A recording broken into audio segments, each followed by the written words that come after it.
Assalamualaikum warahmatullahi wabarakatuh.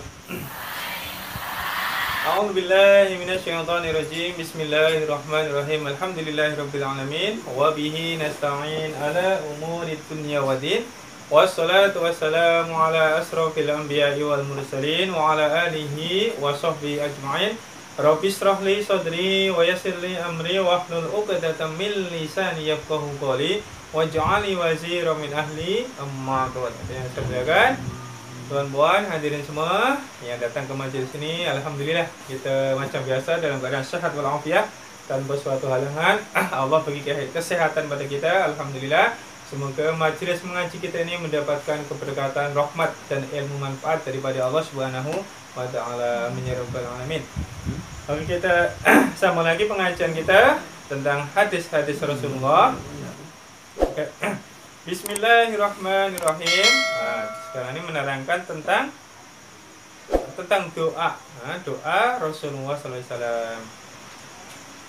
An Ubadah bin Samit radhiyallahu anna Rasulullah sallallahu alaihi wasallam qala ma 'alal ardi muslimun yad'u Allah ta'ala bid'awatin illa atahu Allahu iyyaha aw sarafa anhu minas su'i mislaha ma lam yad'u bima samin aw qati'ati rahimin.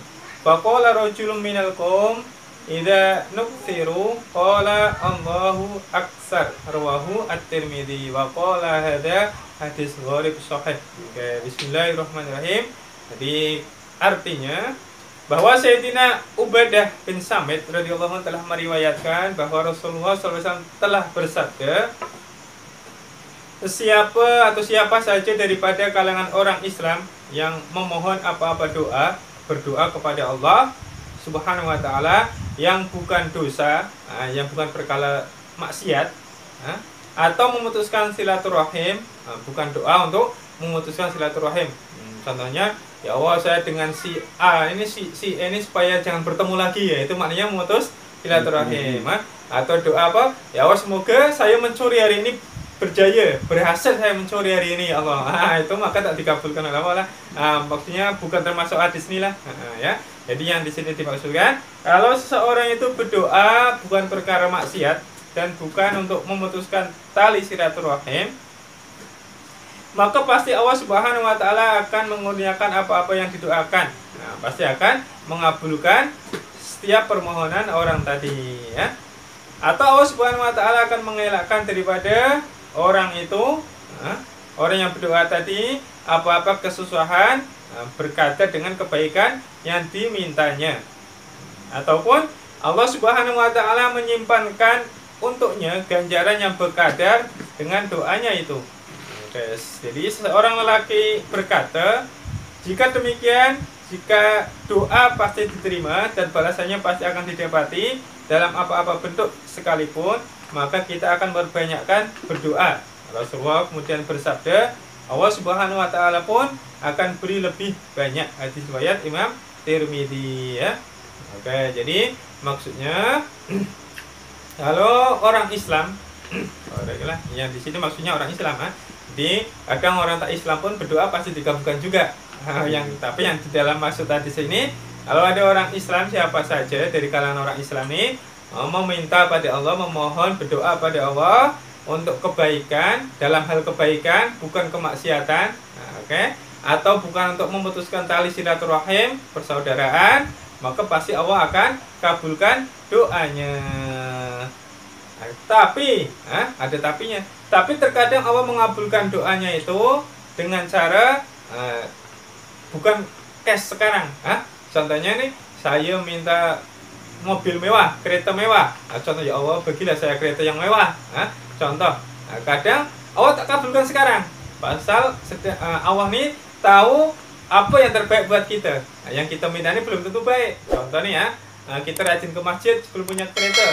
Contohnya punya motor aja rajin ke masjid. Nanti kalau udah bagi mobil mewah, kereta mewah, karena dia sibuk, nak cat kereta lah, nak urus mobil lah, nak basuh mobil lagi, tak sempat pergi masjid. Maknanya boleh mengganggu keibadah dia. Maknanya terkadang Allah tukar doa dia berupa apa? Dihindarkan daripada bahaya. Contoh, dia tengah jalan, dia naik motor jalan, lepas itu anak kena langgar mobil, anak kena langgar kereta. Nasib baik dia tak jadi jalan, dia berhenti ya, tak jadi kena langgar. Diselamatkan oleh Allah dari mara bahaya. Itu doa yang kita minta tadi. Sepatutnya minta mobil mewah, Allah tukarkan, dia selamat daripada kemalangan atau mara bahaya. Paham? Itu antara lain Allah mengabulkan doa dengan cara tersebut. Atau lagi juga kita berdoa sekarang, doa untuk kebaikan lah. Tapi Allah tak kabulkan sekarang. Allah kabulkan nanti dengan berupa ganjaran yang setimpal dengan doanya tadi ya. Ada yang Allah simpan doanya tuh, Allah kabulkan di akhirat nanti ya. Itu bentuk Allah mengabulkan doa-doa kita. Kadang ada yang doa terus dikabulkan, ada juga. Contoh mau mobil mewah, Allah terus kabulkan. Terkadang ada juga ada cash terus kabulkan, ada juga Allah tangguhkan, tapi Allah tukarkan dengan bagi dia kesehatan, keselamatan. Itu bentuk doa yang kita minta tadi. Allah tukar dengan kebaikan yang ngam, yang cocok dengan kita. Atau Allah kabulkan nanti di akhirat, berupa ganjaran yang luar biasa setimpal dengan doanya tadi ya. Paham? Itu cara Allah mengabulkan doa-doa kita. Jadi Allah lebih tahu mana yang terbaik untuk hambanya. Betul. Terus kita sambung lagi.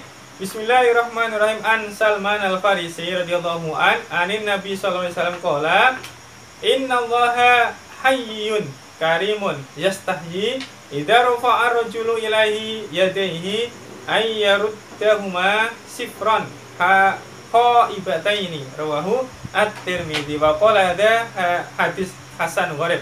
Ini hadis hasan gharib. Ya, Sayyidina Salman Farisi radhiyallahu anhu meriwayatkan bahwa Nabi sallallahu alaihi wasallam telah bersabda, sesungguhnya Allah Subhanahu wa taala adalah zat yang punya sifat yang sangat pemalu. Hayyun. Allah ini mempunyai sifat yang sangat pemalu dan memberi dengan banyak walaupun tanpa diminta. Oke. Kadang tak sempat nak minta mata boleh buka, kadang kita tak sempat meminta apa, mulut boleh bicara, tapi telinga boleh mendengar. Ini kadang kita tak minta, tapi Allah selalu bagi kita boleh nampak, boleh melihat, boleh bercakap. Coba kalau kita bayangkan, kita bangun tidur aja, mata tak boleh nampak, susah tak? Sedih susah kan? Atau mulut tak boleh cakap dah bangun tidur. Itu bentuk Allah bagi kenikmatan yang ada kita, tapi kita tak sadar. Kita tak sadar ternyata nikmat Allah nih, rezeki yang Allah bagikan nih tak terhingga walaupun kita tak minta.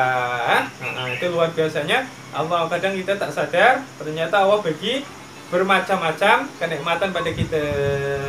Contoh kalau kita bangun tidur, telinga tak boleh dengar, kita telepon mahal pun tak dengar, tak guna punya telepon. Itu nikmat yang kita kena syukuri. Ya. Terus, jadi Allah ini maha memberi walaupun tak diminta. Jadi apabila seorang mengangkat tangan, kedua tangannya meminta sesuatu daripada Allah Subhanahu wa taala, maka Allah malu untuk membiarkan tangan itu turun kosong.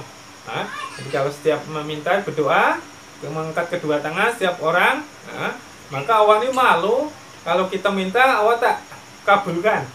Maksudnya macam tuh, kita turun tangan kosong dan tak mendapatkan apa-apa. Jadi Allah ini malu, maknanya Allah ini pasti akan kabulkan setiap doa, yaitu selain doa kemaksiatan dan memutuskan tali silaturahim. Oleh itu Allah pasti membuat keputusan untuk memberinya. Itu riwayat Imam At-Tirmidzi. Nah, sambungnya cukup. Satu lagi kan? Satu lagi ya.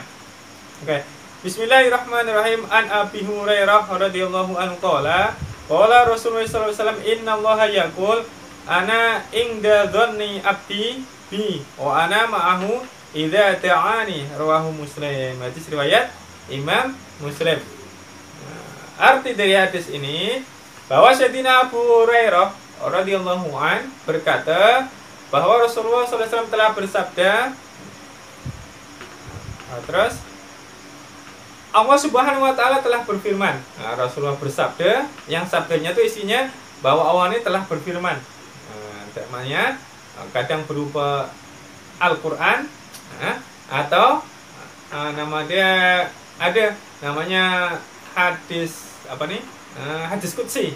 Hadis qudsi ini Allah turunkan terus pada Nabi, tak melalui malaikat, kadang melalui ilham atau mulai mimpi, namanya hadis qudsi ya, disampaikan. Tapi bukan Al-Quran, lain. Hadis qudsi ini lain dari Al-Quran ya. Oke, terus Allah Subhanahu wa Ta'ala telah berfirman, aku bertindak terhadap hambaku mengikuti sangkaannya terhadapku. Nah, jadi apabila dia berdoa kepadaku, maka aku ada bersamanya. Hadis riwayat Muslim. Jadi Allah nih tergantung atau terpulang kepada sangkaan hambanya. Kalau dia bersangka Allah ini baik, maka pasti Allah akan baik padanya. Tapi kalau dia sangka buruk, contoh kita dia berdoa lama dah, kita dah sakit lama, nak sembuh, berdoa, ya Allah sembuhkanlah penyakit saya ya Allah, tapi tak sembuh-sembuh. Lepas itu kita pun buruk sangka, Allah ini tak sayang saya ini, saya tak bagi sembuh. Dia tak tahu hikmah di balik sakit dia. Mungkin kalau dia bagi sehat, dia kembali maksiat lagi ke meja judi ya, meja judi lagi contohlah, atau buat maksiat lagi. Betul lah. Jadi Allah bagi sakit tuh, kadang orang ini tak sedar hikmah di balik sakit dia, atau Allah bagi sakit ini supaya menebus dosa-dosa, memadam dosa-dosa yang lalu. Dia kadang orang tak sedar apa hikmah di balik sakit atau susah yang dibagi ya. Nah, jadi dia pun kadang buruk sangka, Allah ini tak sayang saya. Maka sesuai firman Allah, saya Allah ini tergantung atau terpulang pada sangkaan abdinya. Kalau dia sangka baik pada saya pasti buat baik. Kalau dia sangka buruk pada saya pun akan sebaliknya.